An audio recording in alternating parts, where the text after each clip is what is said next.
Welcome to all of you. My name is Vikas और स्वागत है आप सभी का मेरे चैनल विकास की शिक्षा में।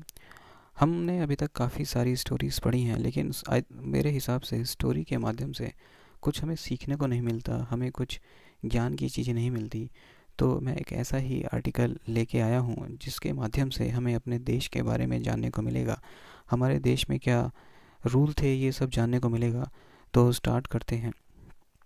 जो आर्टिकल है इसका नाम है ब्रिटिशर्स केम टू इंडिया। जो ब्रिटिशर्स थे वो आए थे भारत में। ये बात है स्वतंत्रता से पहले की, ठीक है, इंडिपेंडेंस से पहले की। जो ब्रिटिशर्स थे वो जो आए थे भारत में, ठीक है। The Britishers came to India, Britishers आए थे भारत में इन 1608 बोले तो 1608 में आए थे एज ट्रेडर, एक व्यापारी की तरह, as trader in form of East India Company. In form of बनाने के लिए ईस्ट इंडिया कंपनी, मतलब ये जो अंग्रेज जो आए थे, ब्रिटिशर्स तो आए थे हमारे देश में व्यापार करने के लिए आए थे, क्योंकि पहले समय में भारत को सोने की चिड़िया कहा जाता था। तो वो आए थे एक ईस्ट इंडिया कंपनी के तौर पर, which had the exclusive right, जिसके पास थे, विच थे, हैड जिसके पास थे, विशेष अधिकार फॉर ट्रेडिंग। ट्रेडिंग मतलब व्यापार के अधिकार थे भारत में, अंडर अ चार्टर, एक चार्टर के तहत। चार्टर क्या होता है? तरह का अ, एक तरह का नियम होता है जिसके तहत वो आए थे। ग्रांटेड जो प्रदान किया गया था, ग्रांटेड मतलब प्रदान किया गया था बाय क्वीन एलिजाबेथ। किसके द्वारा? क्वीन एलिजाबेथ के द्वारा, इन 1600 में, ठीक है। वो आए थे, कब आए थे? 1608 में आए थे। और ये जो चार्टर था ये प्रदान किया गया था 1600 में, ठीक है। आगे देखते हैं। इन 1765, इन 1765 the company which till now had purely trading,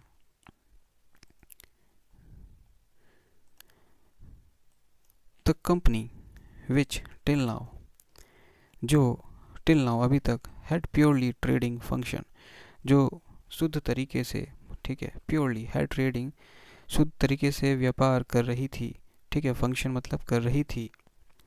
obtained the दीवानी, उसको दीवानी मिल गई। दीवानी क्या था? अधिकार होता था, ठीक है। ये जो कंपनी थी जो अच्छी तरह प्योरली मतलब शुद्ध तरीके से व्यापार कर रही थी, विच टिल नाउ, जो कर रही थी व्यापार शुद्ध तरीके से, फंक्शन ऑब्टेन द दीवानी, उसको दीवानी का अधिकार मिल गया था। राइट्स अधिकार, इस दीवानी को क्या बोलते हैं? अधिकार मिल गया था। अधिकार मिल गया था ओवर रेवेन्यू, ठीक है।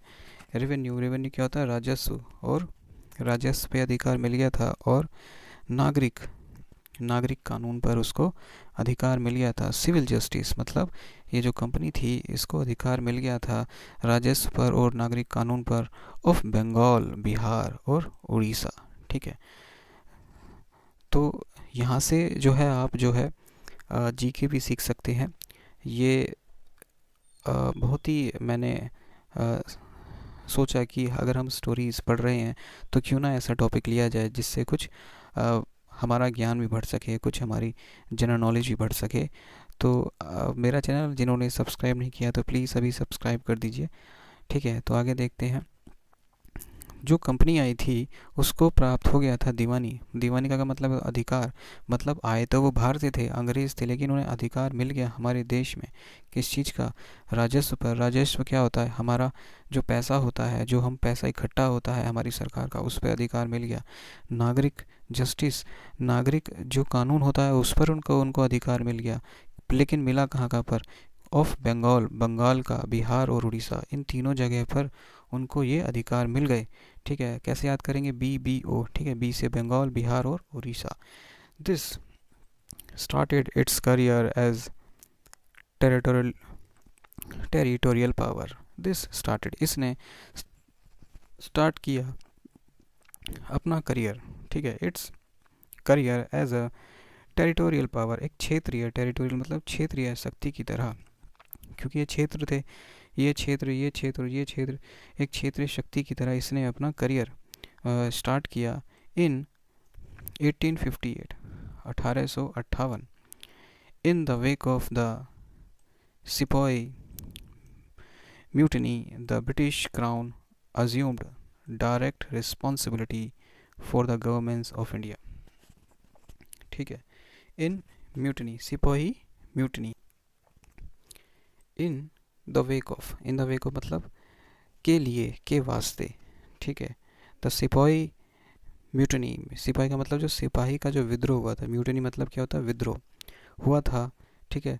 तो द ब्रिटिश क्राउन, जो जो ब्रिटिश ताज था, है ना, जो ब्रिटिश सरकार थी, अज्यूम्ड डायरेक्ट रिस्पॉन्सिबिलिटी, प्रत्यक्ष जिम्मेदारी ली for the governance of the India. ठीक है. For the governance of India, Bharat के शासन की उसने प्रत्यक्ष रूप से जिम्मेदारी ली. किसकी? इन वेक ऑफ, के वास्ते. ठीक है. जो सिपाही विद्रोह हुआ उसकी वजह से अज्यूम्ड, उसने ली डायरेक्ट, प्रत्यक्ष जिम्मेदारी ऑफ गवर्नेंस, शासन की, भारत के शासन की. आगे देखते हैं.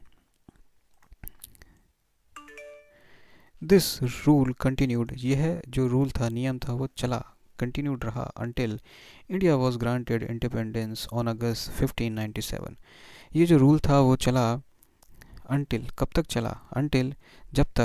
अंटिल, जब तक बोलेंगे, जब तक भारत को नहीं मिल गई थी, प्रदान हो गई थी स्वतंत्रता. ग्रांटेड मतलब प्रदान हुई थी. इंडिपेंडेंस स्वतंत्रता ऑन अगस्त 1947, हमारा जो देश था वो 1947 को आज़ाद हुआ था. With independence came the need for a constitution, इस स्वतंत्रता के साथ केम द नीड, एक हमें संविधान की आवश्यकता आई. ठीक है. कब मतलब आई, नीड मतलब आवश्यकता, फॉर अ कॉन्स्टिट्यूशन, कॉन्स्टिट्यूशन क्या बोलते हैं, संविधान की आवश्यकता आई. भाई हमारा देश आज़ाद हो गया था तो हमें एक संविधान की ज़रूरत थी, तो हमें एक संविधान की आवश्यकता आई. हेंस, इस प्रकार a constitution assembly was formed, एक संविधान सभा बनाई गई. Was formed for this purpose, इस उद्देश्य के लिए, इन 1946. ठीक है. जो संविधान सभा थी वो कब बनाई गई? 1946 में. ये याद रखना, संविधान सभा, हमारा देश आज़ाद हुआ 1947 में. ठीक है.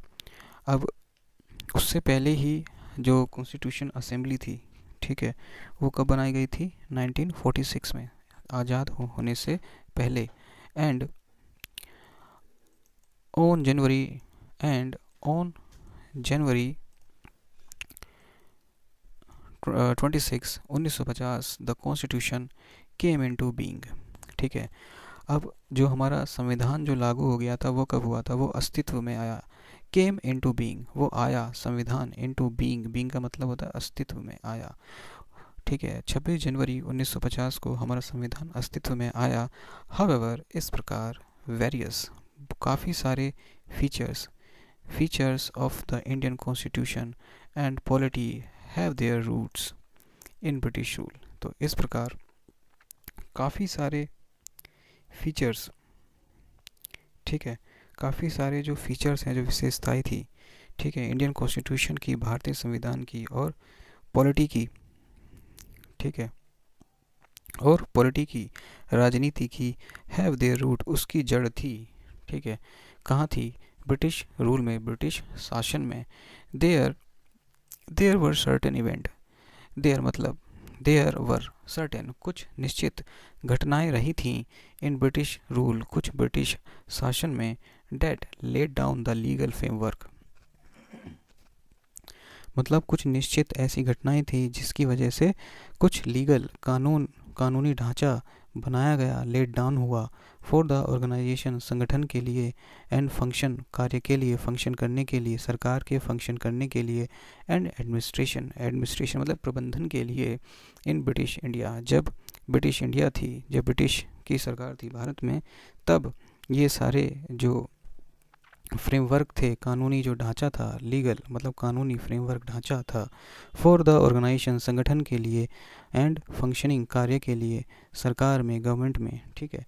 कहने का मतलब है ब्रिटिश सरकार में ही ये सारे जो रूल थे, कानूनी ढांचा, संगठन को चलाने के लिए, फंक्शन करने के लिए, सरकार को काम करने के लिए, प्रबंधन का काम करने के लिए, ये सारे जो रूल बनाए गए थे ब्रिटिश इंडिया में, जब ब्रिटिश की सरकार थी भारत में.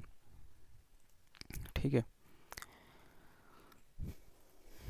These events have greatly influenced अब ये जो घटनाएं हुई थी, उन्होंने काफ़ी इन्फ्लुएंस्ड, प्रभावित किया हमारे संविधान को एंड राजनीति को। कहने का मतलब है कि भारत में जब अंग्रेज़ों का शासन था, उन्होंने काफ़ी सारे रूल बनाए हर तरह के देश को चलाने के लिए, सरकार को चलाने के जो रूल बनाए थे, इन घटनाओं ने काफ़ी ज़्यादा ग्रेटली प्रभावित किया था हमारे संविधान को और हमारी राजनीति को। They are explained here in chronological order, जिनको एक्सप्लेन वर्णन किया गया है क्रोनोलॉजिकल मतलब क्रमानुसार, क्रम के अनुसार, ठीक है, अंडर दो मेजर हेडिंग्स के साथ इनको शो किया गया है क्रमानुसार। नंबर 1 था द कंपनी रूल, पहला था कंपनी रूल, दूसरा था क्राउन रूल। ठीक है, कंपनी रूल था हमारा 1773 से 1858 और क्राउन रूल चला हमारा जब तक हमारा जो भारत है आज़ाद नहीं हो गया, 1947 तक, 1858 से 1947 तक। ठीक है, तो जिन्होंने अभी तक मेरा चैनल सब्सक्राइब नहीं किया है तो प्लीज़ सब्सक्राइब कर दीजिए।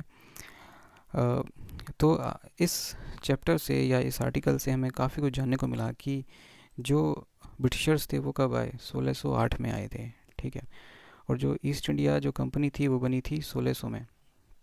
ठीक है, कब बनी थी, मतलब चार्टर के तहत जो ग्रांट किया था, ग्रांटेड बाय एलिजाबेथ इन 1600। जो एक्सक्लूसिव राइट जो थे व्यापार के भारत में वो दिए गए थे under a charter granted by Elizabeth in 1600। ठीक है, और 1765 में क्या हुआ, in 1765 the company which till now had purely trading function obtained the दीवानी।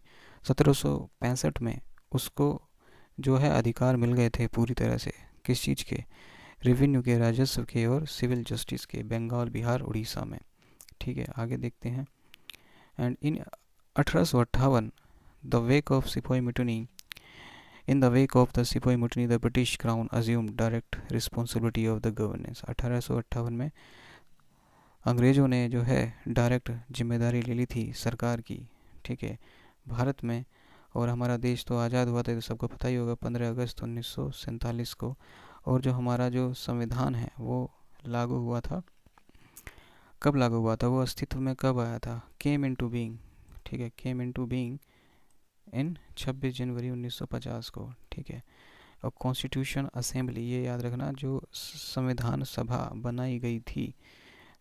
ठीक है, hence the constitution assembly was found for this purpose in 1946, हमारे देश से एक साल आज़ाद होने से पहले।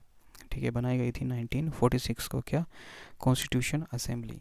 ठीक है, कॉन्स्टिट्यूशन असेंबली संवैधानिक सभा बनाई गई 46 में, हमारा देश हुआ 1947 में आज़ाद, संविधान एग्जिस्टेंस में आया 26 जनवरी 1950 में।